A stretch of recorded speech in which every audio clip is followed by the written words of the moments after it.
এখন তিনি নিঃস্ব, অসহায়, অসুস্থ হয়ে বেঁচে আছেন অন্যের দয়ায়। চিকিৎসার জন্য চেয়েছেন সরকারি সহযোগিতা। 40 বছর আগে যশোর থেকে ঢাকায় আসেন লাভলি আক্তার। অভিনয় করেছেন শতাধিক চলচ্চিত্রে। মান্না, ইলিয়াস কাঞ্চনদের মতো বহু তারকাদের সহশিল্পীও হয়েছেন।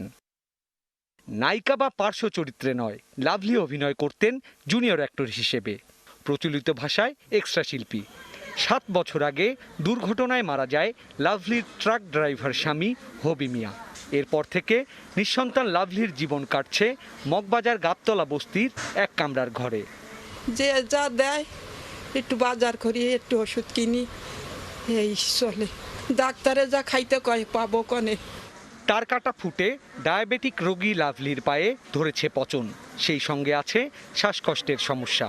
সুচিকিৎসার অভাবে এখনো সুস্থ হতে পারেননি।